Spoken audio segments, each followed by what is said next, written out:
Et salut, nouvelle petite vidéo, alors encore en nature. Là vous pouvez voir derrière moi, c'est une partie de la baie de Villefranche, donc je suis toujours au Mont-Boron, au milieu des arbres. Voilà, pourquoi j'aime bien être en nature, parce que ça calme le mental. Vous avez une odeur de toute cette flore, le sol qui donne une odeur à l'air. Qui est calmante, c'est un peu comme l'effet de certaines huiles essentielles vont avoir sur le cerveau. Ça va venir s'accrocher à certaines parties du cerveau et ça va calmer le mental, ça va vraiment le détendre. Donc c'est pour ça qu'on est souvent, même toujours mieux quand on est en nature. Quand on passe un moment en nature, on est beaucoup plus calme après que quand on est dans un milieu artificialisé. Alors aujourd'hui, addiction ou compensation? On va voir la différence entre les deux. Et pourquoi ça peut être intéressant de changer de point de vue quand on veut se débarrasser de ce qu'on appelle une addiction. Alors je rappelle que je me base beaucoup sur les 4 accords Toltec et le cours en miracle. Si vous voulez plus d'infos dessus, sur ces bouquins, de toute façon, n'hésitez pas à aller voir sur internet, vous en trouverez. Le point commun qui est entre les deux, c'est que on a donné notre accord à des croyances, notre énergie à des croyances, qui aujourd'hui ne nous satisfont plus, nous mettent dans le mal, nous font vivre des choses qu'on n'a pas envie de vivre. Si on arrive à changer ses croyances, à changer son point de vue donc sur la situation, on arrive à récupérer cette énergie pour la mettre ailleurs. Donc c'est pour ça qu'on va parler d'addiction ou de compensation. Addiction, qu'est-ce que c'est? C'est quelque chose d'assez culpabilisant quand dit comme ça, c'est je suis tombé dedans, j'arrive pas à m'en sortir, il va peut-être falloir de l'aide, voire médicamenteuse, pas top, et puis il y a des possibilités de rechute, ça va être des combats incessants, c'est très énergivore pour le mental, c'est voilà, c'est très culpabilisant parce que j'ai une addiction, donc comment les autres me voient, comment je me perçois par rapport aux autres, il n'y a pas quelque chose de très sympa, je vais recadrer un peu, voilà, il n'y a pas quelque chose de très sympa, quoi. Je veux dire, quand on fonctionne comme ça, quand le mental tourne dans ce sens-là, c'est pas kiffant, c'est pas très kiffant. Par contre, si on voit ça comme une compensation, et je vais vous expliquer, je vais vous donner le cheminement, ça peut être intéressant. Pourquoi? Si c'est une compensation, ça veut dire qu'à un moment donné, on a compensé quelque chose. Bon, si on a compensé quelque chose, c'est qu'on ne se sentait pas de le vivre à ce moment-là.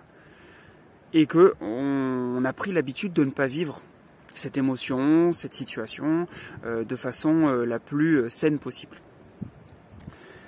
Si on commence, on peut aller chercher qu'est-ce qu'on a compensé, ça peut être une bonne façon de faire.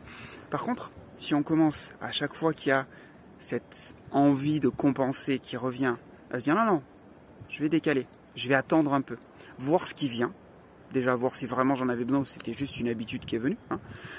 Et s'il y a quelque chose qui monte, eh ben, apprendre à le vivre. Apprendre à vivre cette émotion pour voir que derrière c'est une peur qui se cache et que derrière cette peur, quand on commence à apprendre à la vivre, il n'y a rien en fait, elle n'a aucune substance, réellement il n'y a aucune substance derrière cette peur.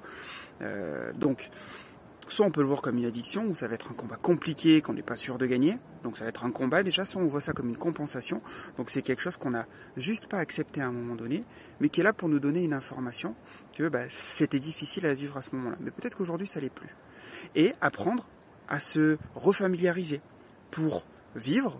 Donc ça va être des moments intenses au début quand on va vivre ça, mais à vivre cette émotion, à vivre cette situation, pour petit à petit la faire devenir tellement infime, parce qu'on aura appris à la vivre et ça sera comme ça, on va passer de elle est là, je la vis et elle est plus là, elle est là, je la vis, elle est plus là, jusqu'à ce qu'elle disparaisse complètement. Et quand on prend le point de vue du côté compensation, on va pouvoir faire ce travail-là, parce qu'on se re-responsabilise. J'ai pas voulu vivre quelque chose, ok, c'est pas grave, maintenant je veux le vivre, comment je peux le vivre? Et ça, moi je peux vous accompagner. Donc, si des fois vous connaissez des gens à qui ça parle, je vous invite à leur partager cette vidéo. Si vous voulez plus d'informations, vous m'envoyez un message, il n'y a pas de souci. Je rappelle que la première séance est gratuite en échange d'un témoignage.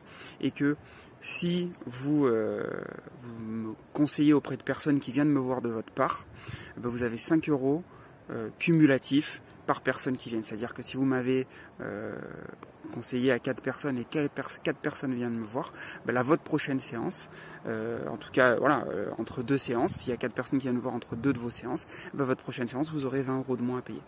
Donc voilà, c'est un petit parrainage que je fais parce que je trouve que c'est important de pouvoir remercier les gens qui parlent de vous, le bouche à oreille.